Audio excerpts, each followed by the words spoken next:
Bienvenidos al aula virtual de letras creada por el Instituto de Humanismo y Tradición Clásica de la Universidad de León. En esta edición a la que he sido invitada nos aproximaremos durante unos minutos a la literatura, concretamente a la narrativa española reciente, que como no podía ser de otro modo da respuesta literaria a nuestra realidad actual en crisis.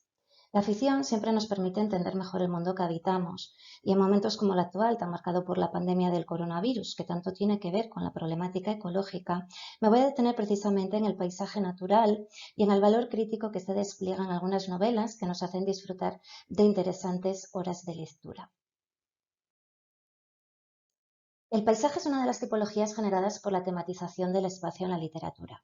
De modo frecuente, el lector suele pasar por alto la importancia del espacio. Sin embargo, si lo pensamos bien frente a la mayor visibilidad de los personajes o de los argumentos, es susceptible de dirigirse en un elemento estructurador de las narraciones, incluso en un protagonista más de las mismas, que puede sustentar el sentido de la obra y la visión del mundo del escritor.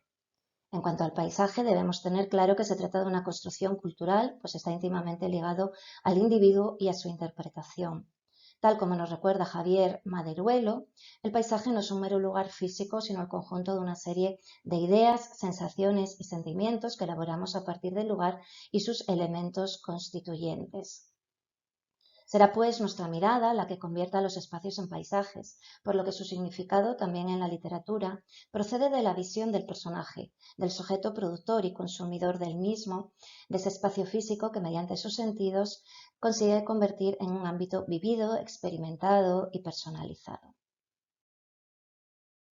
La descripción literaria del paisaje ha experimentado notables transformaciones a lo largo de la historia, afectando también a las perspectivas de estudio y de interpretación de la misma. Contamos con diferentes aproximaciones, algunas narratológicas, otras filosóficas, fenomenológicas, la geocrítica, las humanidades, la teoría cultural, la ecocrítica, muchas otras que nos permiten incidir en el trasfondo ontológico del paisaje, en la comprensión que de él tiene el hombre. Sin duda conocemos bien cómo ha evolucionado la descripción del paisaje a lo largo de la tradición literaria española, pero nos ha estudiado tanto lo que sucede en la prosa de ficción actual, de ahí mi interés. En las últimas décadas, desde los años 80 del siglo XX, salvo contadas excepciones, nuestra narrativa ha localizado las tramas en la ciudad. Nos suele enfrentar a la visión de un paisaje urbano vinculado a la idea de la espacialidad moderna y posmoderna, asociado por lo tanto a la desarticulación social, a la inestabilidad del sentido de pertenencia a un lugar, por lo que solemos ver como personajes de seres desarraigados, en cierto grado perdidos, confundidos. Eso en la ciudad, pero no abundan, sin embargo, las reflexiones sobre la narrativa ubicada en el paisaje natural, alejado de la intervención humana y que a causa de algunas concepciones filosóficas y culturales se ha concebido en numerosas ocasiones como manifestación de la otredad del ser humano, como el medio físico externo indiferente a él.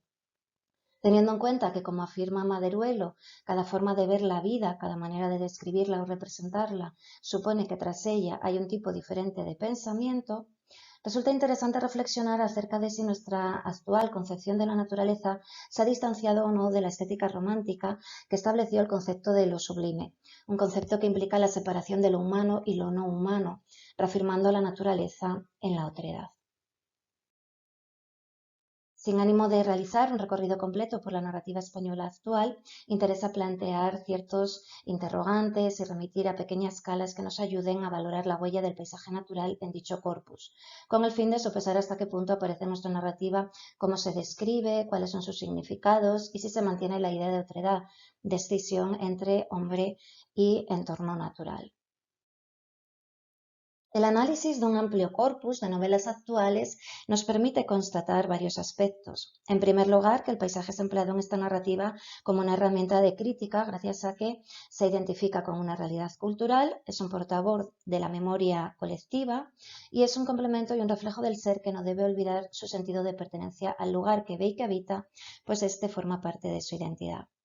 En segundo lugar, se observa que sin renunciar a la mirada crítica sobre nuestra realidad contemporánea, muchas de estas narraciones se inclinan hacia la literatura del yo y de su desasosiego en el presente a través de tramas que ahondan en experiencias de duelo y de crisis existencial. Contamos con un número destacado de escritores que a finales del siglo XX y principios del siglo XXI abordan el regreso narrativo a la naturaleza desde dicha perspectiva y muestran cómo el sujeto halla consuelo al alcanzar un cierto grado de reconexión con el medio natural. Asimismo, algunas ficciones denuncian cómo el desarrollo industrial ha alejado al hombre de la naturaleza y ponen de relieve el fracaso de la modernidad. Esto no es algo nuevo. Ya en el año 1975, Miguel Delibes, en su discurso de ingreso en la Real Academia de la Lengua, daba explicación a la defensa de la naturaleza y de la cultura rural que hace en su obra en clara asociación siempre con el retrato de injusticias sociales. Sus declaraciones de hace 44 años siguen de total vigencia en la situación actual. Delibes denunciaba nuestra separación del mundo natural para explotarlo, dominarlo y apropiarnos de él desde una perspectiva antropocéntrica sustentada por nuestros sistemas políticos y económicos. Ofrecía una mirada muy crítica sobre el sentido de eso que denominamos progreso, concluyendo, y lo cito, que las sociedades llamadas civilizadas destruyen el entorno mediante una tecnología desbridada. Su credo nos hace comprender que hay que evitar el desarrollo ilimitado, la destrucción del medio natural y el aumento de la pobreza. Como hombre de campo, reconoce el uso y el abuso que hemos hecho de la naturaleza, alterando el equilibrio ecológico, lo que pone de relieve la escala de valores que rigen el mundo contemporáneo y que tiene consecuencias no solo para la fauna y la flora, como pensamos a veces, sino también para el propio ser humano, con el desarrollo de afecciones psíquicas y de enfermedades físicas, situación que solo se superará si se crea un entramado social nuevo y sostenible en el que el dinero no se anteponga al hombre. Bien, pues en este contexto, además de la obra de Miguel Delibes o de las de autores como Luis Mateo Díez o Julio Llamazares, entre otros, si se atiende a la presencia de sujeto y paisaje en la nueva narrativa española, no se puede olvidar cómo en la actual segunda década del siglo XXI ha eclosionado el movimiento literario denominado neoruralismo, como respuesta a la crisis económica y a la vida desarrollada en las ciudades a partir de la década primera de este siglo. El abandono del campo con la despoblación del interior del país frente a la España urbana, retratada por Sergio del Molino en La España vacía, viaje por un país que nunca fue, pone de relieve de nuevo ese fracaso de la modernidad que citaba antes. La novela neorrural, propuesta en los últimos años del siglo XXI, parte del contacto con dicha realidad y se enfrenta a la crisis de la sociedad, tanto económica como de valores, planteando el regreso a lo natural. En conjunto, el neoruralismo nos ofrece ficciones con registros muy diversos, realistas, simbólicas, alegóricas, míticas, distópicas, que convierten en materia literaria la crisis medioambiental, la situación de los pueblos españoles y la reflexión sobre la condición humana a través del protagonismo de la conflictiva relación entre hombre y naturaleza. Perfilan un retrato de las adversidades de la tierra, de un medio duro y hostil desde una línea geológica más próxima, por lo tanto, a una vertiente negativa que ensalzadora de la vida en el campo. Conciben al paisaje como un ser biológico amenazado por el capitalismo, el consumismo y la industrialización destructiva de la sociedad que han potenciado la crueldad y la amenaza de la distopía. Y en sus relatos, enmarcados con frecuencias en espacios y en tiempos no concretados, reflexionan sobre la ausencia de progreso moral en las sociedades actuales y la inexistencia de utopías, así como sobre la necesidad de retomar el vínculo con el paisaje natural, con el espacio comunitario y la memoria olvidada de una filosofía vital. Historias legendarias, la inclemencia de la naturaleza, la problemática derivada de nuestra historia rural, la sabiduría campesina y entornos rurales claustrofóbicos, entre otros motivos, cobran auge en algunos títulos destacados, junto a la incapacidad actual de regreso satisfactorio al medio natural. Podemos citar títulos diversos como Belfondo de Jean Díaz, Lobisón de Ginés Sánchez, Intemperie de Jesús Carrasco, Alabanza de Alberto Olmos, Las ventajas de la vida en el campo de Pilar Fraile o Los asquerosos de Santiago Lorenzo. Todos los que he citado son recomendables, pero me voy a detener brevemente en algunos otros. El niño que robó el caballo de Atila, de Iván Repila, con impronta de cuento popular y con gran simbolismo, elabora una alegoría de espíritu combativo que trata de mover a toda una generación a la revolución y a la crítica, a la solidaridad tan necesarias hoy en día. Desde una indeterminación geográfica y temporal, realiza una lectura político-económica sobre las injusticias, la desigualdad y la opresión que atenaza a las sociedades actuales.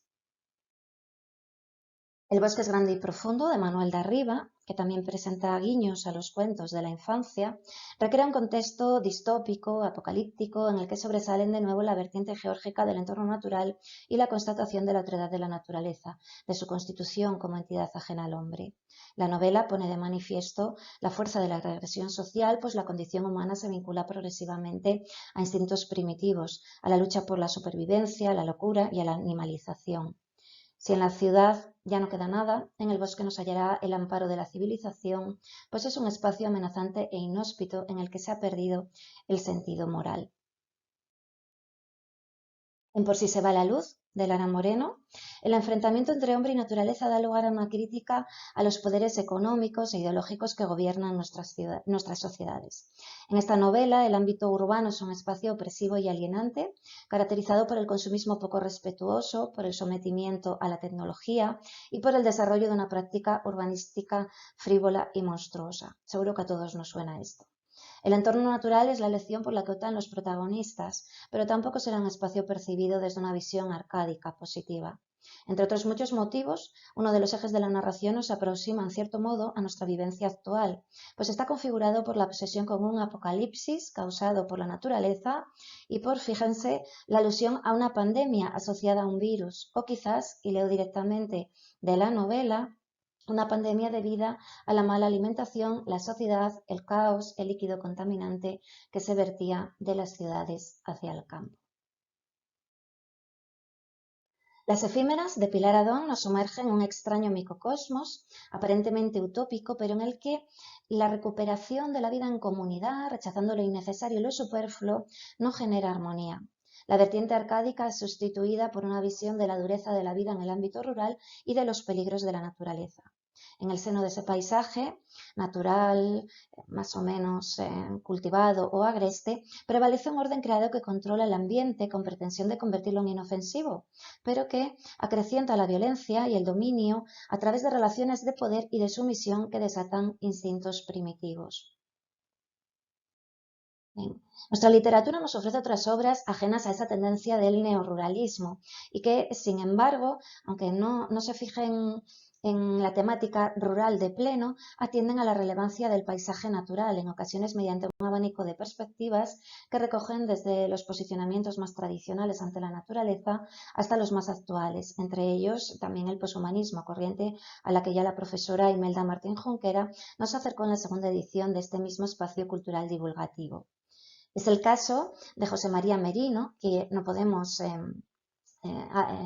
introducir dentro del neoruralismo, pero que en su reconocida trayectoria incide en varias de sus novelas y en muchos de sus cuentos, en que la pérdida del arraigo al espacio aboca la desaparición de la idea de comunidad y condena al hombre al individualismo. Merino recupera el protagonismo de un paisaje que enlaza con sentidos simbólicos y que establece peculiares relaciones con el personaje que en él se localiza. Testimonia el distanciamiento actual entre sujeto y paisaje, revelando la superioridad de lo natural, derivada de su salvaje vigor y del carácter de entidad no sujeta a la fugacidad a la que se somete la vida del ser humano, y destaca por su conciencia ecológica y su posicionamiento poshumanista que le lleva a incidir en la necesidad de recuperar la relación armónica entre hombre y naturaleza. Entre las consecuencias de este distanciamiento entre hombre y naturaleza, la narrativa española actual realza. Por un lado, la pérdida del sentido comunitario, lo hemos ido citando. Esta pérdida del sentido comunitario nos lleva a reflexiones tremendas, tan duras como la de Miguel Delibes, cuando afirma que el hombre del siglo XXI no ha aprendido más que a competir y cada día parece más lejana la fecha en que seamos capaces de ir juntos a alguna parte.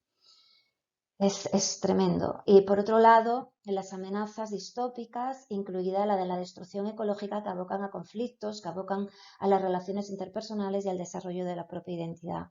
En esa línea son muy significativas las declaraciones del propio José María Merino, que asevera que esta ruptura con lo natural, la destrucción masiva de ciertos hábitats, la multiplicación de megalópolis, los sistemas novísimos de transporte y comunicación, la contaminación planetaria, llevan consigo un tremendo incremento de la soledad. Cada uno de nosotros se puede ir convirtiendo en el monstruoso insecto kafkiano. Y ya como conclusiones, sin duda alguna, la literatura podemos afirmar que ha logrado retratar nuevamente nuestra realidad en crisis. Así la hacen todos los libros que he ido mencionando. Por una parte, insisten en cómo la naturaleza, explotada y devastada en sus recursos y en sus formas de vida, y el hombre controlado por la tecnología, nos han conducido al concepto del sublime posmoderno propuesto por Hick en referencia a la destrucción ecológica del mundo. Asimismo, indican que la recuperación del diálogo con la naturaleza desde una perspectiva no antropocéntrica ha de ser uno de los mecanismos para luchar contra la falsa identidad de fabricación virtual y contra la desconexión del espacio con su historia. Pues no olvidemos que esto es muy preocupante, pues en un mundo como el actual, ese es el espacio vacío que estamos creando al privarlo del lugar antropológico y al integrarlo en el simulacro posmoderno del espacio original, que no hace sino acrecentar un peligroso vacío epistemológico. Quizá podamos disfrutar pues de horas de buena lectura con las obras citadas y además extraer la moraleja de la necesidad de reexaminar nuestro trato con la naturaleza, descendiendo de nuestra zona de privilegio y entendiendo que el ser humano forma parte de ella. Ya llegados a este punto me despido en esta edición del Aula Abierta de Letras, emplazándoles a las próximas citas semanales. Muchas gracias por seguir la propuesta del Instituto de Humanismo y Tradición Clásica. Esta es su casa siempre que nos quieran acompañar.